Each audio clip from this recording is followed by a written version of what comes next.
we are the biggest critics of ourselves. But I think that is also connected to giving others grace, because if we are judging ourselves on something, it's very likely that we'll judge others also on the same metrics, and the other way around as well. So giving others grace and giving ourselves grace, both of them go hand in hand.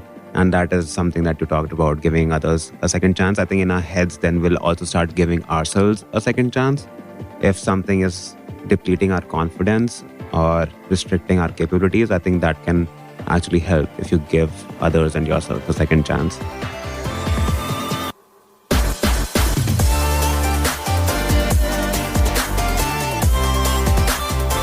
Welcome to Business Beyond Usual.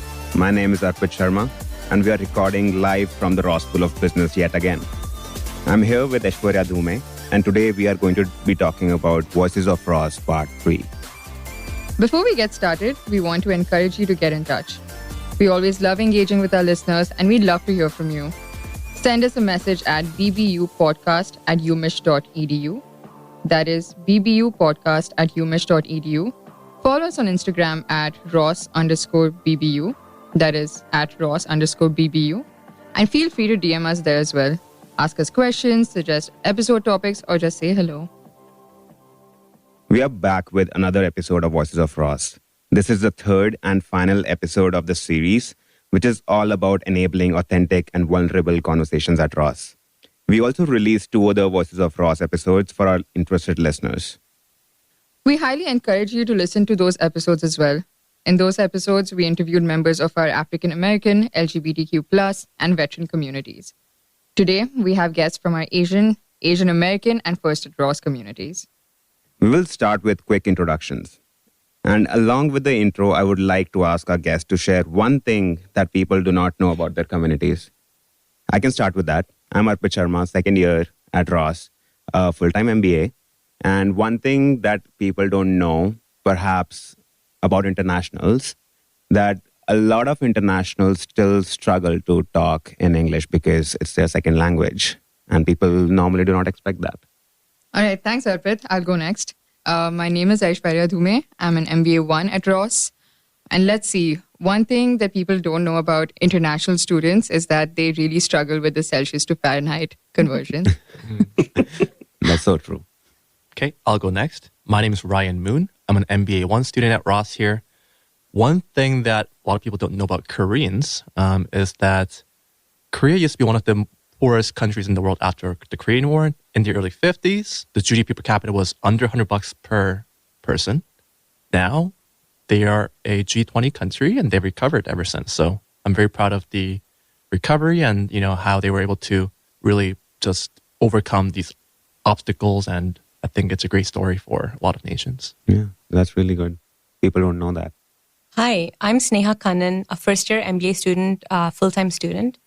And one thing that people don't know about India is that India has 23 recognized languages, but there's actually over 19,000 dialects. So you can say that our only real universal language is our love for cricket. Yes. The World Cup is coming up, guys. Watch it at your homes. I'm Sean Michael Steele. I am in my last year. I'm a dual degree, so this is year number 3 for me. My other program is at the Ford School of Public Policy, where I'm getting a master's of public policy and an MBA here at Ross. And I would say one thing about my community, so I'm a first-generation college graduate, and now that I'm kind of thinking about graduation coming up, just thinking about my family and how many people have been there to really support me going through this journey, because I'm the first one in my family to do it. So I think for a lot of us, we share that kind of sensibility. Yeah. That's really beautiful. We'd like to know more about that. To start, I would request our guests to take a few minutes and share few of their key life experiences or stories. Would love to hear about some experiences that define who you are today. Yeah, I guess I'll go first. Talking about cricket, which is a story I'll talk about right now. When I came to Canada for the first time from Korea, this is back in 2003, my first best friend that I've met here was actually an Indian Canadian. And, I couldn't speak much English, and he's like, oh, it's okay. And, he could really resonate in terms of being a first-gen immigrant here. So yeah, I used to just communicate sometimes with body languages. Sometimes I used to like run the translator, break my dictionary because cell phones didn't have dictionaries back then. And yeah, like my favorite activity used to be just going to his house. His mom would cook me some wonderful food. Like I apologize for the terrible pronunciation of these dishes, but things like sabji, pav bhaji, rasam, of course, different curries and naans, they were wonderful. Yeah, we played a lot of cricket. And one day I came back home and my sisters are like, Ryan, your English sounds different from what it used to be. I'm like, what do you mean? And they said, he's got an Indian accent. So there I was, like this 11, 12-year-old kid speaking English in an Indian accent. And some people laughed at me and I was like, interesting. But I'm pretty proud of, being so immersed in a culture that, I kind of pick up on these things. So I'm very happy about that and just loved those moments as a kid. One of my happiest moments in life would be kind of meeting that friend for the first time in my life. You pronounced all the dishes right, by the way. Thank you. You're being very generous. I think. You did a very good job. Yeah. Yeah. I think at that age, a lot of us came back with different accents every day. Yes. A lot of different dialects, as you said. And yeah, it's great. Yeah, a lot of people turn gangster at that age. So you turned Indian. That was much better. Well said. Who wants to go next? Sure, I can go next. So I'm trying to reflect on my journey and why I'm here at Ross. And for as long as I can remember, I have wanted to start something of my own, maybe a tech company or a nonprofit or a restaurant all over the place. But the one thing in common is I knew I wanted to build something when I came here. Mm-hmm. And as someone who loves stories, I want to tell you that there was a moment in my story where everything changed, like a magical moment where the dream was born. But the fact is, there wasn't. For me, it was a series of small things that all added up together. And that's what made me want to, be a founder and get into business, kind of like a snowball effect. Mm-hmm. So it started in my undergrad where I was part of a leadership community for an organization called IEEE. And my club leaders turned into potential co-founders. And I remember we used to sit in one of our dorm rooms and we used to think about all the wonderful ideas we could come up with. And in 2018, we kind of got on that blockchain train. If only we had followed through, maybe something magical would have happened. But anyway, the second step of that story is my dad. He founded his own company. And I remember visiting his office one day. And out of curiosity, I was asking him, hey, Dad, which is your office? And he jokingly said, the one with the tallest chair. But in reality, as I observed, I noticed that his office was the one that every member of the organization was coming into and asking for help. And his office was, in essence, the center of the company, the heart of it, in a way. And that just kind of reinforced my idea of, wanting to start something of my own, going to business school. I think just looking back, it's been a series of these small moments that have all built up. And at some point, I just took the leap. And Ross is what called to me. So here I am, really excited to be talking on Voices of Ross.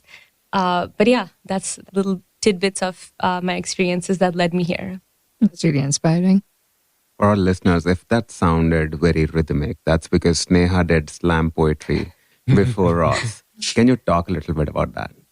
Yeah, absolutely. Before Ross, I think I got into poetry when I was in high school. And it started off really funnily because we had a school magazine and my teacher just said, hey, Sneha, could you write something? And I was writing essays and nothing sounded good. It all sounded boring, like a newspaper article. So then I decided to write a poem and it was called The Four Seasons in a Man's Mind. Kind of romantic sounding, but ultimately that's how my poetic journey started. But I just kind of dove super deep into it. I started following poets like Robert Frost. And before I knew it, I was writing poems and reciting them.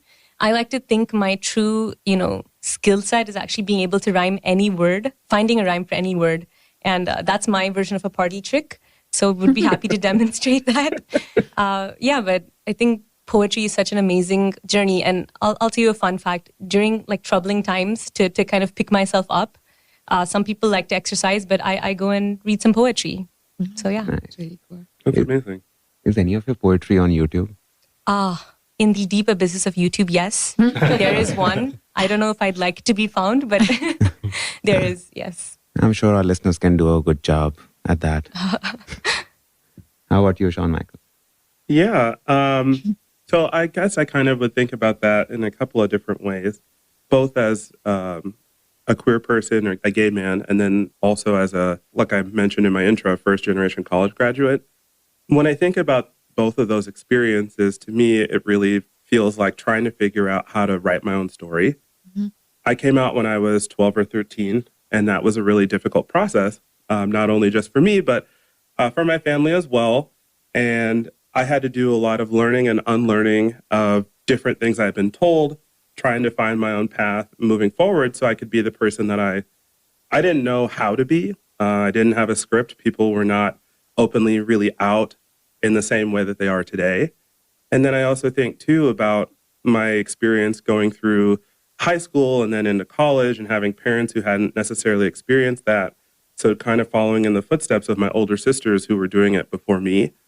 And in that way, still trying to figure out what's my path forward and how can I be the best author of my own story. And I still feel like I'm trying to figure that out. But for where I am today, that's led me to business school because I felt like continuing to pursue an education would allow me the skills, the tools, the connections that I would want or need for whatever choice might come up in the future. Your family must be really proud. Yeah. My mom likes to post really interesting and sometimes very unflattering close-ups of me whenever I send her pictures from different events that I've gone to on campus or whatever, and she puts them on Facebook. And I don't have a Facebook anymore, so I don't see them, so I just pretend they don't exist. I think that is common across mothers. My mother puts my picture as her DP on WhatsApp, and it just keeps happening. They all do that. I know, right? So that's a very mom thing. Absolutely, yeah. By the way, Ryan, we would really like to know what was your motivation to come for an MBA at Ross? Before I came to Ross, I used to work in the oil and gas industry in Canada for 7 years.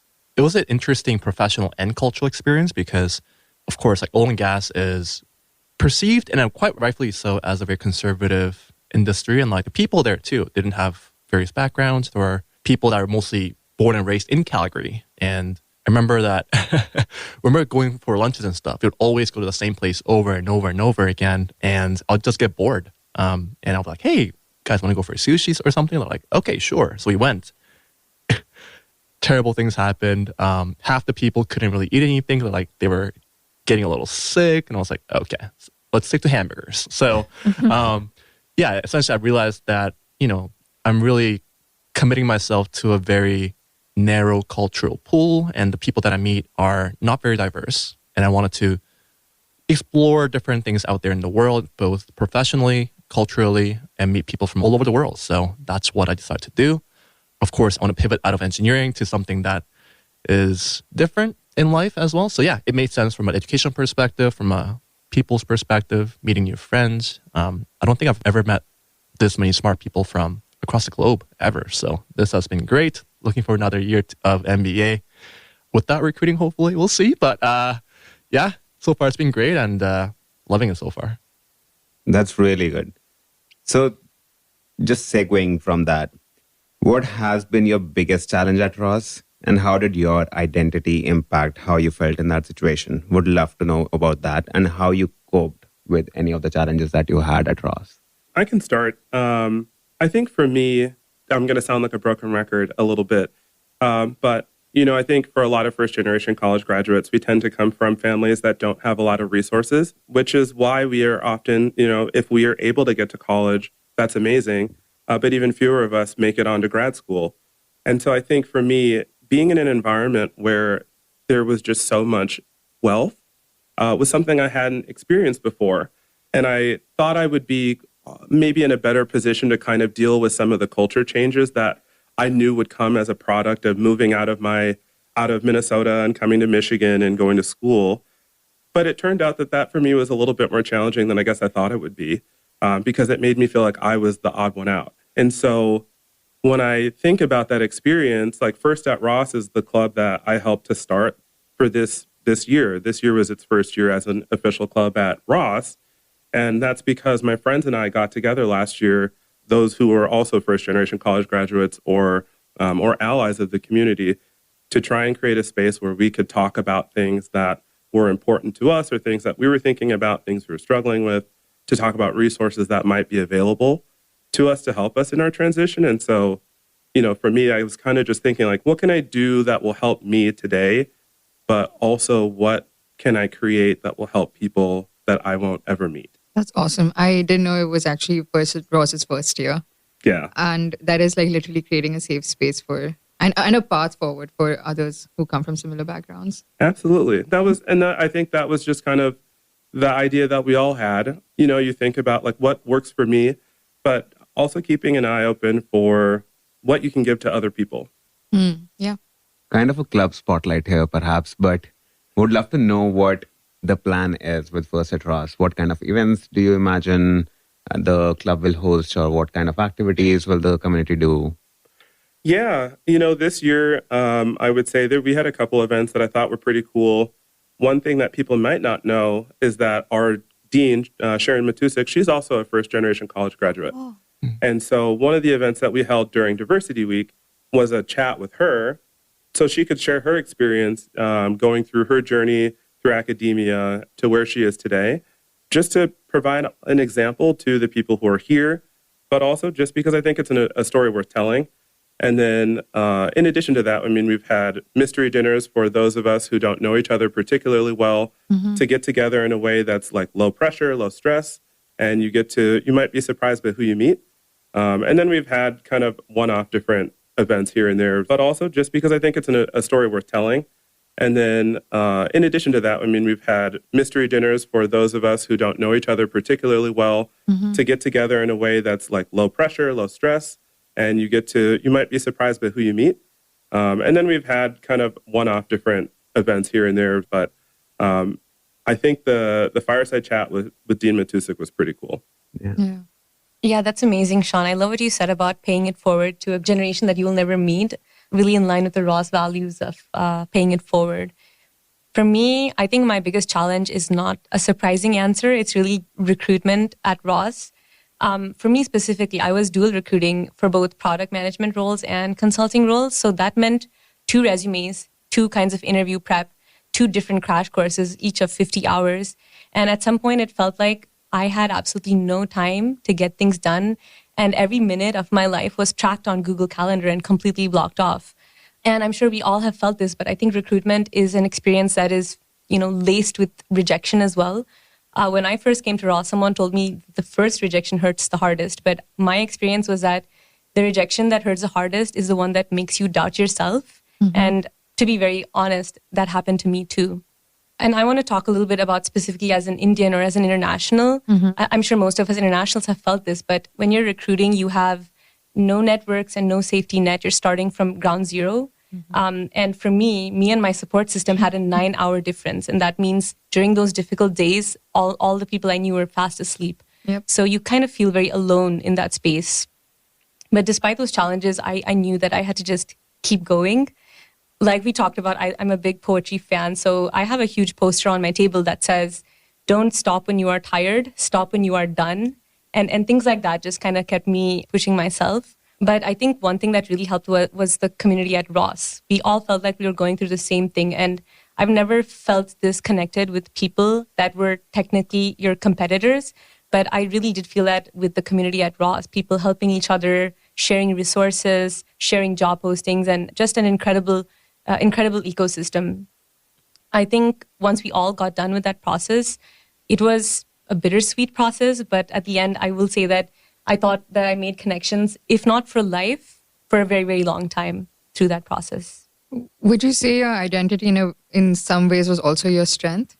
I would absolutely say that because I think my identity helped me create networks with people similar to me, but it also helped me kind of differentiate myself in terms of what are my experiences, what are my perspectives that I bring to the table. And I think both of those really did play a role. And that goes to show that your identity is something that you can look at it as something to overcome, but in reality, it shouldn't be that way. And it should be something that you kind of lean into. 100%. That's something I've been thinking about going into peer coaching next year as well. Like how to get international students to think that way, that their difference is their strength. Absolutely. Yeah. And also, it's very important to address what you also said, Sneha, that internationals have a harder time recruiting, also because the structure is very different compared to what happens in a lot of the other countries. You start with networking, you have to learn how to small talk. You are talking to so many random people in multiple coffee chats every day.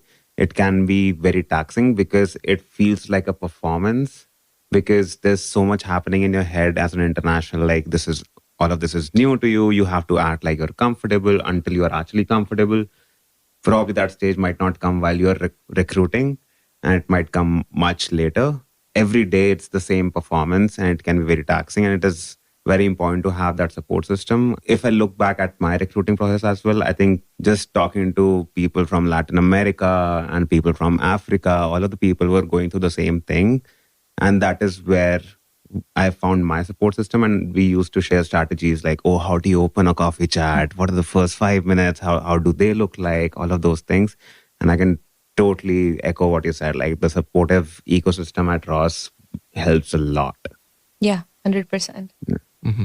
So, similar to Sneha, my challenge was recruiting, definitely. I was not recommended in a consulting or bust mindset. I didn't really have a plan B. And I thought that I had to either make it in consulting or I am completely screwed. Thankfully, I didn't get screwed. But, it's been interesting because I come from Canada, right? And I'm also a Korean immigrant as well. So I feel like I sit at an intersection between being an international student as a Korean Canadian, but also a domestic, because culturally, America and Canada are very, very similar. And like here in Arbor, it feels just like home back in Calgary in terms of people, in terms of weather.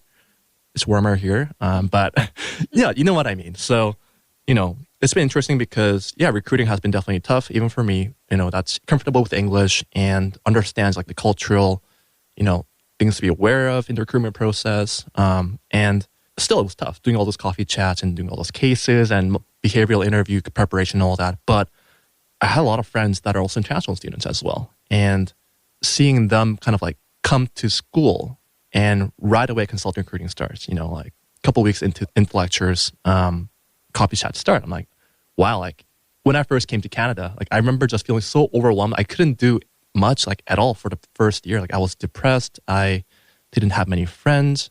It took me a while to adjust. But, seeing all these people, a lot of them, never having been to the United States, never been in a country that speaks English as its first language, trying to recruit, compete with others, both at Ross and of course, like other schools as well. And, just do that within a month. Like that's been very tough for me to watch as well because, some of my friends came up to me and said, Ryan, like I am not even adjusted to the culture. Like I can't even speak English that well, but I have to appear confident, appear likable in coffee chats and all that. Like just hearing a lot of those stories like made me really sad, and like I can relate because I remember how terrible I felt when I first came to Canada and it took me a while to adjust. So all I could do for them was, be by their side, like, hey, I understand what you're going through. Here's the things that I did that I kind of helped me when I first came to Canada, and like hopefully you can find the same, support system around you and, overcome this because it's tough, but you're a smart person. You're here at Ross for a reason and you can do this. A lot of them eventually got offers and super proud of them. But yeah, like it was very interesting, kind of like both at a personal level, of course, for myself, the whole recruitment process, as well as seeing others that I am personally invested in going through a similar experience as well. Yeah, I remember my first month was also similarly intense because I was also trying to be likable among the students as well, like trying to make friends. And we have people from so many different communities. How do you find a middle ground or a common ground there? Because this is my first time out of India. So I have not been around people from other countries. So it was very, very new understanding American culture. Oh, you mingle over alcohol, which was which was very new to me. Like mingle over alcohol with strangers, people who you have never met. In India, I have always felt it was pretty opposite. I don't know, Sneha and Aishwarya, what you feel about that. But I always thought that if I was drinking, then I would drink with very close friends of mine. Like that was like the ultimate safe space. And that is where I would be more authentic and vulnerable. And now I had to get intoxicated in front of strangers. So that was very new to me. And then going from that, being likable in a social space to then a professional space, that transition was also really, really hard. I'm a reluctant drinker to begin with, so I can't relate to that. I used to be that before MBA. But the transition is tough. And actually, I relate with all the points Sneha said, where you are so far away from your family. I'm really close to my folks, that you're waiting for that time difference to close in, to make even a call, to get their guidance on something, to not eating home food. Home cooked food it does something to your soul. So yeah, definitely those challenges were there throughout. Yeah. All right. Now, you guys have alluded to this a bit, but just double clicking on it. What is an ideal supportive environment for you of people from your communities? What would you specifically want your fellow Rossers to do differently? I could start. So I think this is something I've seen abundantly at Ross, which is amazing. But my perspective of an ideal supportive environment, especially when it comes to such a culturally diverse place like an MBA, is meeting each other halfway. And I'll give you an example. I would feel extremely uncomfortable if I was in a group of people and 100% of the time we were talking about sports that I didn't know, or, what are the national parks in the United States. As much as I love learning about new things, I'm happy to hear about them in some quantities, but I'd also want topics that I can relate to, understand, and resonate with. Mm-hmm. And similarly, if the roles are reversed, if I was subjecting someone to, listening to me talk in my native language, that doesn't seem fair either. Mm-hmm. So I think I've had two really wholesome kind of experiences while here at Ross. The first one is during my MTech, a couple of people that were with me, they were genuinely interested in what it was like to be Indian. Well, the topic was kind of around the arranged marriage concept in India, which got a little heated. But I think the takeaway was that they were genuinely interested to learn about the culture, and they came at it with such an open mind. They didn't judge it, even though it was so drastically different from the norm in the US. But I just loved how interested they were to learn about me, and I felt like I had something in my background that I could offer my friends. And the second wholesome experience was at my first football game. So I have never been to a football game nor watched it. So all around me, and this was the first one, which was very happening and all maize. But I heard the people around me talk about how we had the best quarterback in decades, and how, they're going to do a play and the coaches, stuff like that. I was completely lost, and I thought I would hate it.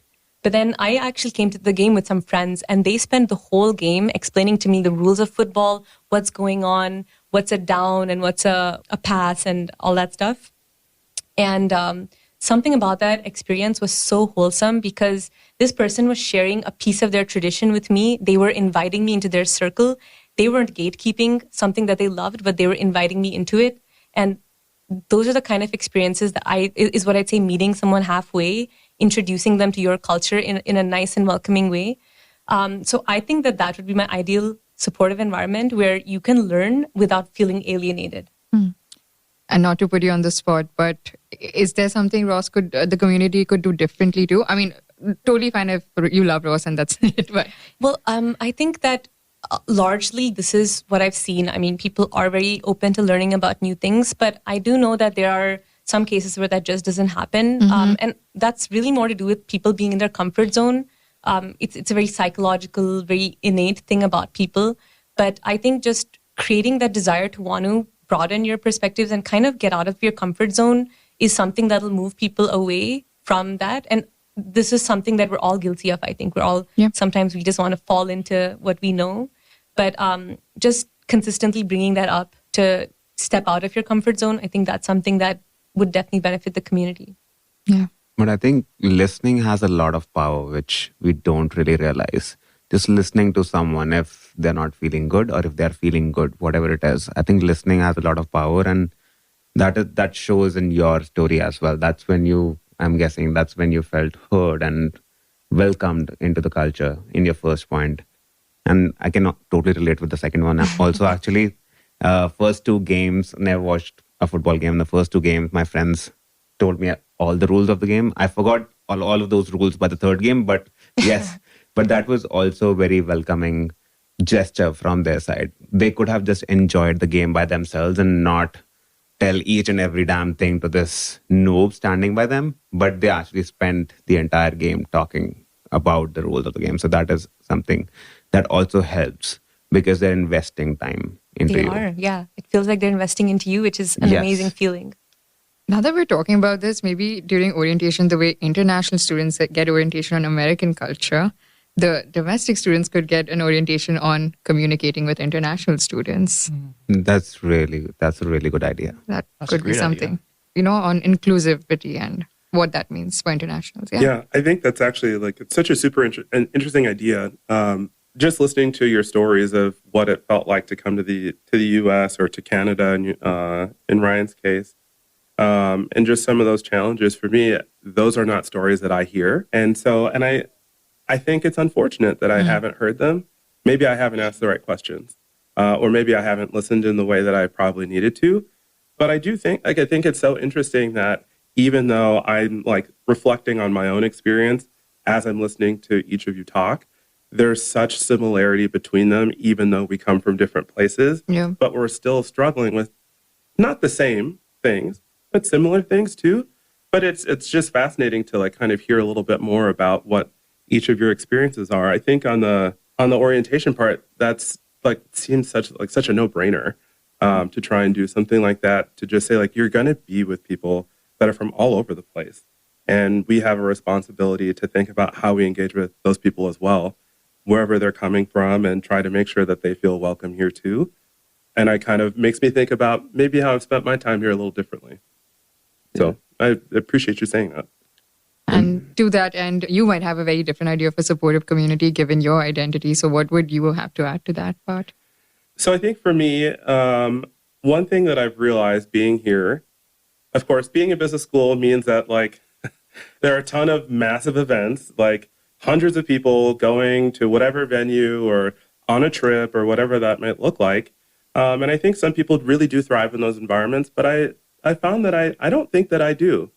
I think I really fit best in environments with just a few other people, where I can feel a little bit more comfortable, a little bit more at ease. We don't have to necessarily be out anywhere, just at somebody's apartment or house or whatever that might be.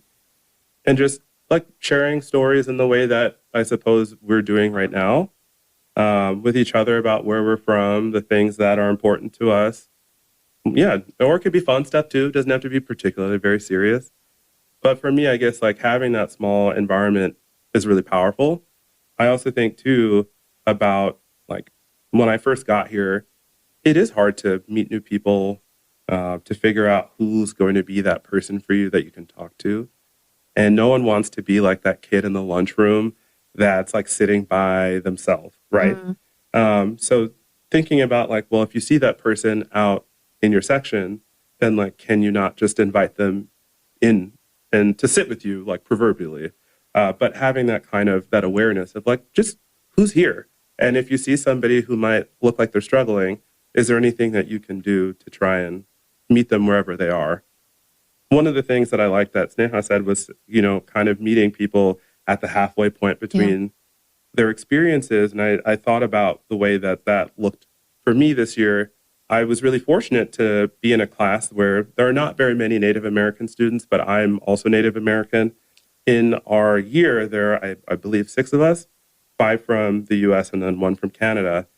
And for me, it was really special because we got to put on the first Native American Heritage Month conference, where we invited a bunch of Indigenous leaders to come to campus for a day to talk about tribal economic development, using both gaming, so casinos and that sort of revenue, but also non-gaming business ventures. Yeah. And some of the practices that we had when we did that in the auditorium, like smudging, which is burning traditional medicines and kind of cleansing yourself in the smoke. Those things had never been done here, but it was a way for us to invite people into that space to see the way that we live our lives, whatever that might look like for us. So when you were talking about that kind of meeting people and inviting people in, that's that was the first thing I thought of. And it was just a really cool experience to be able to share that with people. I think for a lot of people, faculty, staff, and students, they thought that was really special. Yeah. I think on your first point, I think a lot of people do struggle with the number of social events and the size of those events. And a lot of the people are battling it in the first year, because I also remember that I was not telling people that, oh, probably I'm slower when I talk in English. in terms of like I'm thinking in a different language, then translating, and then the words are coming out. Because I was still trying to work on it over the last 1.5 years. And very recently, I've been able to share those things out loud, that how I struggle as an international. And you said that probably didn't ask the right questions, but I don't think that's the case, because a lot of people are still battling it and those things just never come out. I was just talking to a professor a couple of days ago, and he has been teaching here for last 25 years. And he was also astonished to hear that, yes, internationals sometimes struggle to speak in English because they're translating, and there's a whole process going in the back of the heads. Because a lot of people from at least East Asian countries, I've heard that a lot, that people from those regions struggle more, which is very sad. And because people are not able to speak too much in the classroom, which is also something I think Ross can work on. Honestly, that could be one major thing. But also on your point, when you talked about smudging, I think that is very similar to what happens in a lot of different cultures as well, because I feel that indigenous communities across the world had a lot of similar things happening. And I think Indians are still very close to that compared to the US. I think it's about westernization and globalization. So if we can create an environment where people can actually come together and we can talk about the value proposition or what exactly we are doing, I think a lot of people will be interested.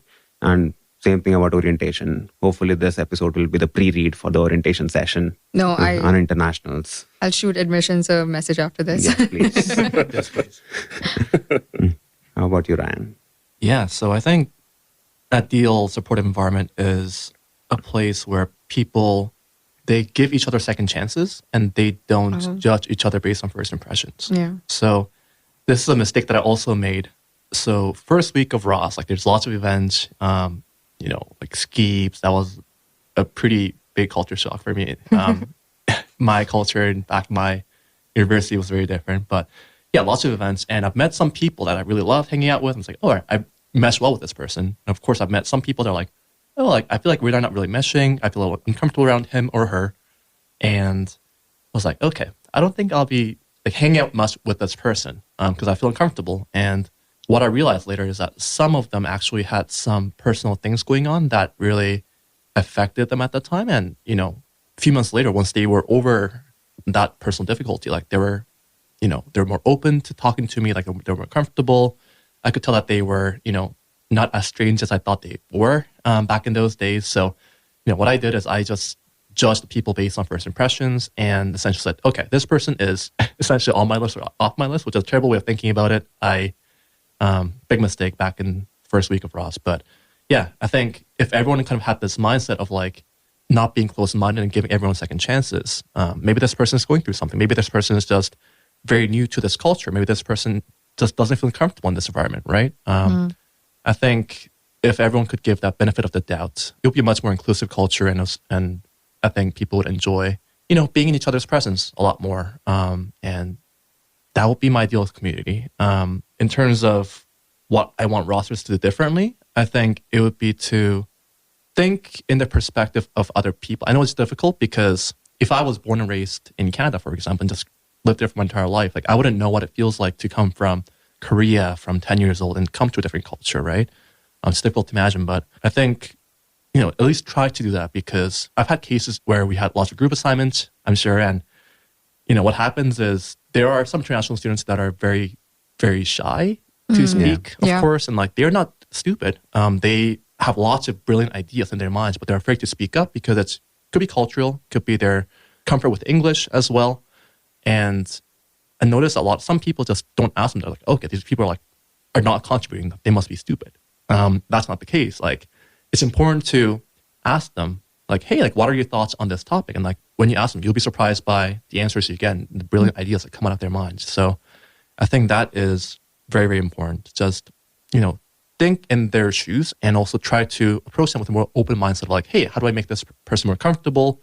How do I kind of like engage them more and use different strategies to engage different audiences, right? So I think that's my idea of an ideal Ross community. It's awesome.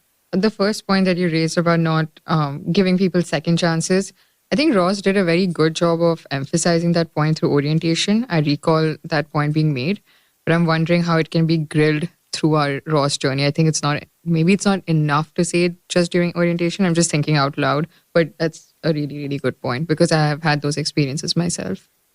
Yeah. I think this is kind of a shout out to the previous 2 episodes of Voices of Ross because we talked about giving ourselves grace because we are the biggest critics of ourselves. But I think that is also connected to giving others grace because if we are judging ourselves on something, it's very likely that we'll judge others also on the same metrics and the other way around as well. So giving others grace and giving ourselves grace, both of them go hand in hand. And that is something that you talked about, giving others a second chance. I think in our heads, then we'll also start giving ourselves a second chance.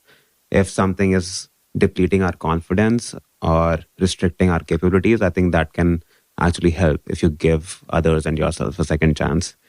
And you also talked about like speaking up in class. I will admit that I am still scared of speaking up in class. I'm at the end of my second year, only one class session remaining. I still get sweaty before I have to speak up in class, but I think that is also me not giving myself enough grace. And also, like, not to say that the environment could not be better, for sure. Like, there could be a more inclusive environment, at least in a classroom scenario, where people who are not as comfortable sharing in English or even just talking in class because of their own personality types, everyone is a different kind of a person, just helping them get more comfortable and getting those thoughts out. Because as you said, people are not stupid, people are extremely smart, and the most silent people might have actually the loudest thoughts. They might have really great things to say, and we should somehow create an environment to get those thoughts out. This episode is sponsored by the Ross School of Business at the University of Michigan.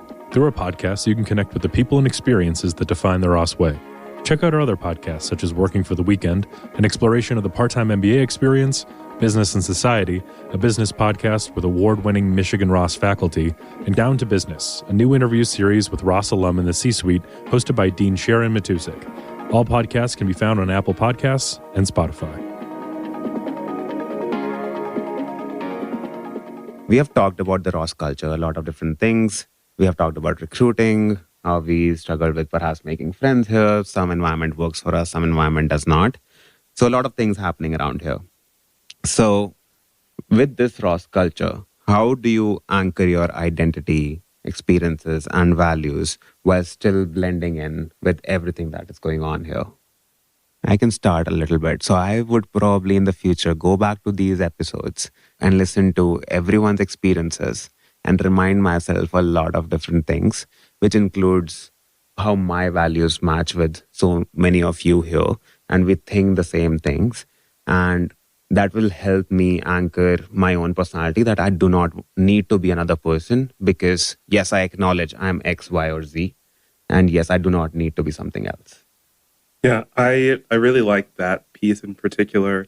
I'm a member of the consortium, which, if you're not familiar, the consortium is an organization that many business schools are a part of.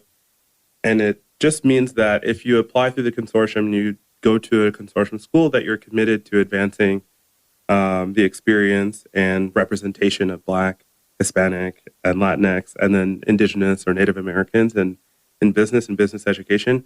I say all that to say, last weekend was GBR, or Go Blue Rendezvous, so it was like Admit Weekend, had all these people on campus, and we had our own little consortium kind of get together where the admins got to meet the current students, and there were some alums that were there.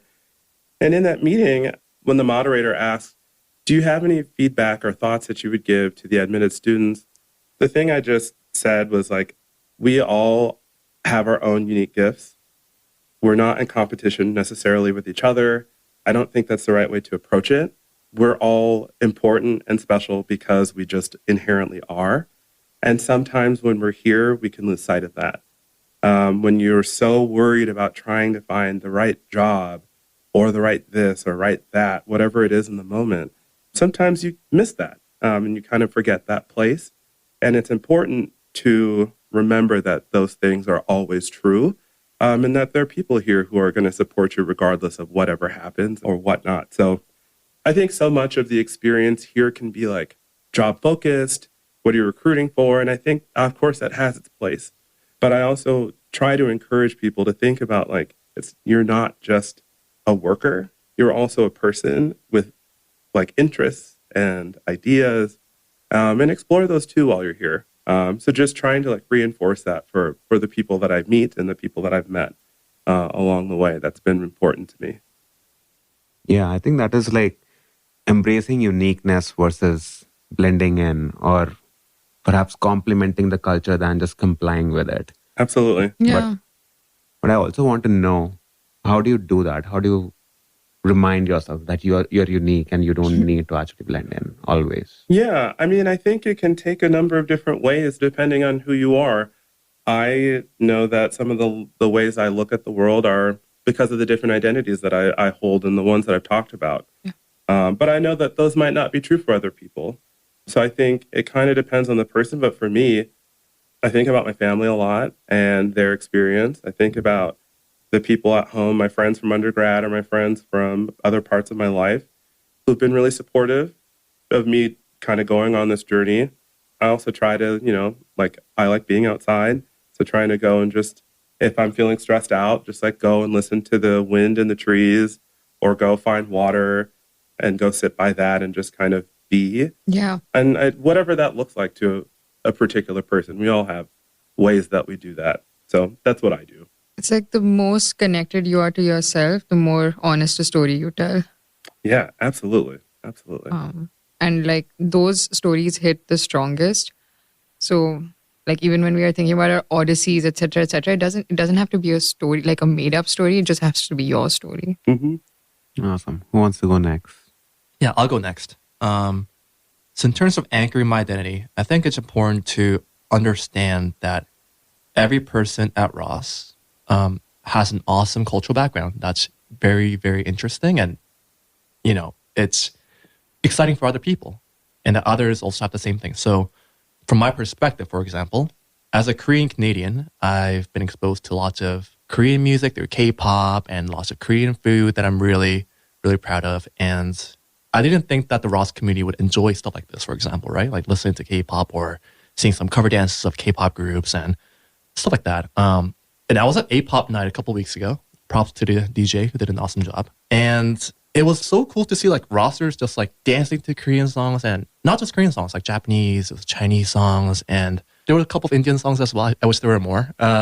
Super awesome to see that people are enjoying other culture music and just enjoying it so much. So it kind of felt very weird, like, I never thought that these people would enjoy songs like this. And I understood that, hey, like people are more open-minded and more curious about other cultures than I thought. And it's so fascinating to see that, like people are just down to try new things and like are super interested in just experiencing different things as well. So I think that's one of the most awesome things about the Ross community is that like, yeah, people are just very open-minded and down to try new things. And it's been empowering to see, some of my favorite K-pop songs being blasted at Necto, and seeing lots of things I've never seen in my life, like Afrobeats dances, and Diwali night was awesome. Mm-hmm. Like I'm super excited for the Latin vibes and Holly as well. So yeah, just so many great events that just are very not only empowering but also like experiencing new things and really broadening your horizons as well.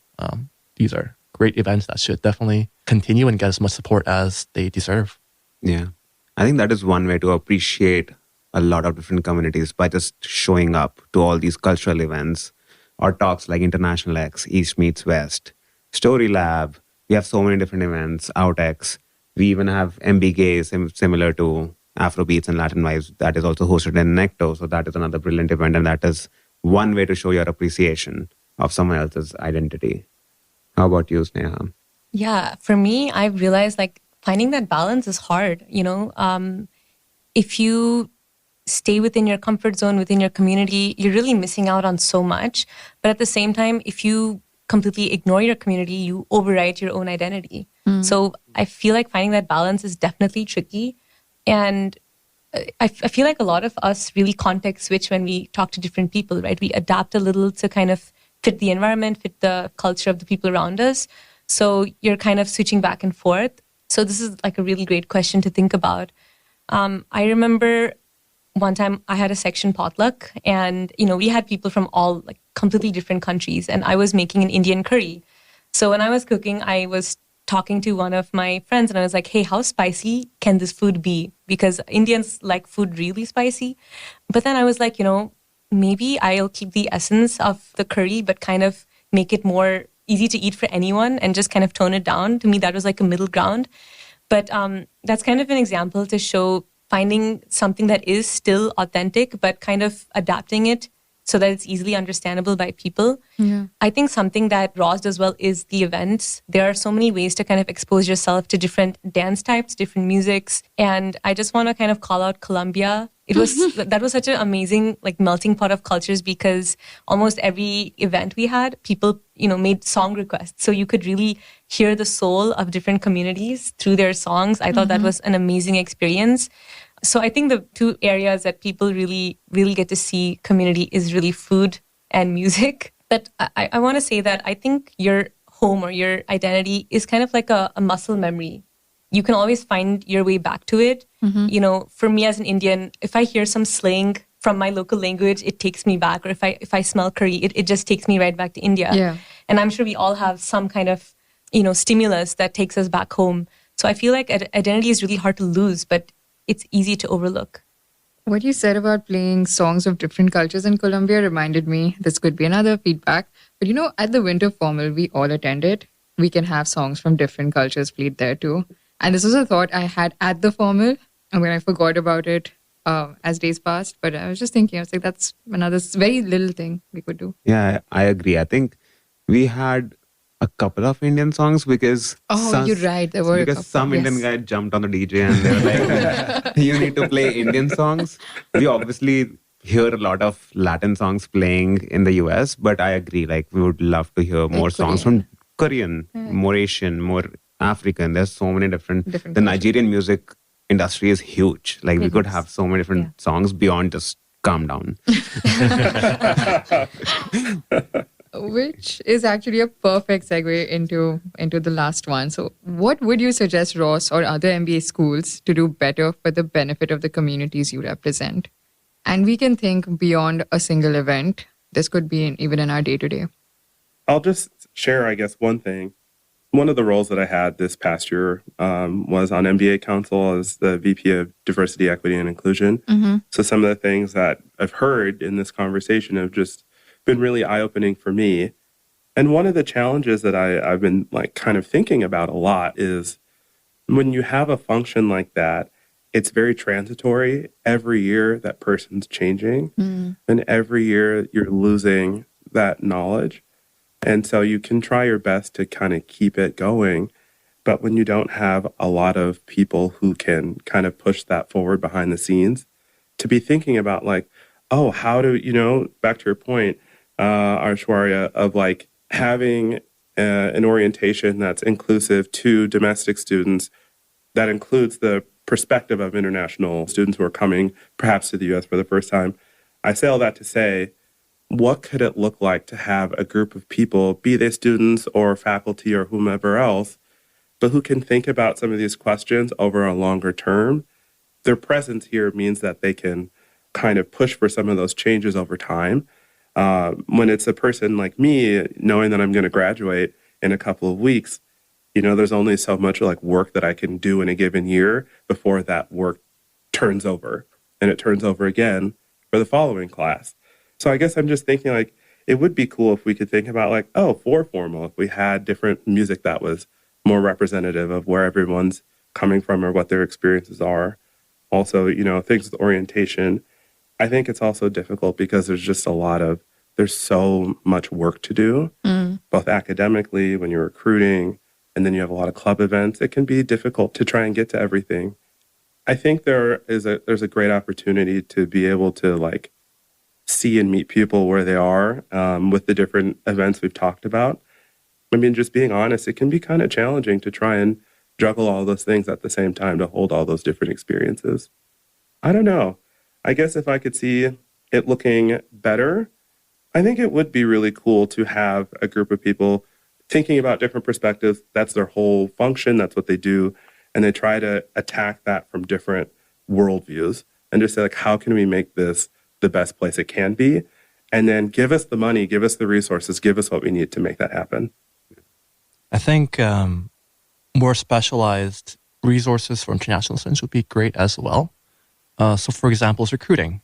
What went through my fact group, for example, for consulting is that, I don't want to generalize international students, domestic students, but, the questions and the things that international students are super curious about and the top of their mind worries were very different from people that were domestic, for example, right? So it was interesting in terms of, there's a whole bunch of topics that need to be covered during a fact group session, but it's a little time, right? So I thought that, hey, maybe it'd be more effective to have a specialized fact group for international students only that are doing consulting, for example, right? Instead of having like a mix of domestic and international. I'm not sure if that's a great idea or a terrible idea, but what I'm trying to get at essentially is that just recognizing that international students come from a background that's very different from American culture. And of course, it's a mountain to climb in terms of cultural differences, language differences, and doing anything to help ease that burden of climbing that mountain would help. It could be through seminars. It could be through additional programming for international students in terms of, hey, like, here's the things you should keep in mind during coffee chats, for example, things like that, right? Or, more specialized support for fact groups or just recruiting in general, which is the top goal for most MBA students. So that would be my biggest recommendation, I guess, for the MBA schools is to, just help people that need a bit more aid in terms of climbing that tall mountain that is coming to America for the first time. I think it would be really good to get coaching and assistance or suggestions for international students.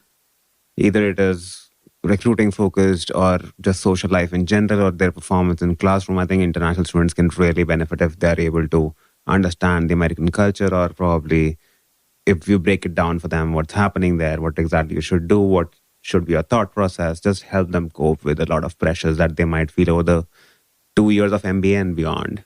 Mm-hmm, for sure. Yeah, Ryan, I liked what you said about the specialized resources. I think that's definitely something that would help. I know we do have some of that at Ross, but like me and my friends always talk about, hey, how cool would it be if we had XYZ, So totally resonate with you there. But I think even at a kind of, not to the extent of a specialized learning, but I think just breaking the silence goes a long way. I remember when I first came to Ross, there were 100 things on my mind going at 100 miles an hour each. Like, oh my God, will there be a culture shock? Like, how do I greet the cab drivers? Like, is it different here? Or like, do I pay at the counter or do I pay at my table? Like, everything is different, But then I felt dumb even asking like, hey, what's the norm? Because that's something that you don't want to look silly, right? So I think just breaking the silence, and I'm sure that generationally we have gone through these same questions, but nobody talks about it. So I think just breaking the silence about that culture shock, how it is living abroad for the first time, how it is looking for jobs with you as an international in the back of your mind. Like, how does this company treat internationals? Do they support internationals? Things like that. And the best part is like that knowledge is there, is just not being talked about. And it's not even that we're not willing to talk about it. It's just that there aren't a lot of spaces to talk about it. So I think just at a first step, kind of talking to people about how to learn and unlearn certain cultural things and how to adapt to certain cultural things, that really goes a long way. And so it's so great that we're doing that here at this podcast. I think more of this kind of resources is going to open the door and inform people about questions that are probably on their minds. So yeah, that's something I'd love to see more of. Maybe you could do a couple more episodes. But yeah, it's something I definitely would have loved to see more coming into Ross. Yeah. I think all of you guys saying these things, and I was thinking of like the small bits that can change. Education on its own is such a powerful tool. Say strategy, our core strategy class, for example, what if we had cases that were for companies that originated from different countries? So Xiaomi for China, Tata Group for India, the electronics industry overall in Korea, companies that are run by Native Americans. I think doing that could increase participation from people from those countries and those backgrounds, increase their familiarity and comfort, and educate others who don't know about those backgrounds. Like, education on its own is such a powerful tool that can be leveraged by these institutions. Yeah, that's a really good idea, because I know that there are a lot of cases that are based in other countries, but they are in other courses. And you have to be very selective to get into that course. For example, strategies for the base of the pyramid. Yeah. The cases in that are like Africa, Latin America, India for sure. But the problem is that people are already aware or are already interested in that topic. That is why they are going to that course, which defeats the purpose that we want people to know about these things and talk about these things, develop more consciousness about others, cultures and countries. And I think that will be a good idea. With that, we have a very long list of things that the administration should do. And this episode is being forwarded to the dean at this very moment. But I would like to thank all of you for being here. This has been a wonderful episode. Thank you for sharing a part of you all. And thank you for sharing so many good recommendations that our listeners can follow and probably our administration can also follow. And with that, we'll close this episode. Thank you, everyone, once again. Business Beyond Usual is brought to you by the Ross School of Business at the University of Michigan. Today's episode was produced by Aishwarya Dhume and Arpit Sharma. Executive producers of BBU are JT Godfrey, David Amorim, Jonathan Brown, and Arpit Sharma. Special thanks to Jonah Brockman, who did our editing today. Thank you so much for listening. Until next time, go blue. And this is Business Beyond Usual.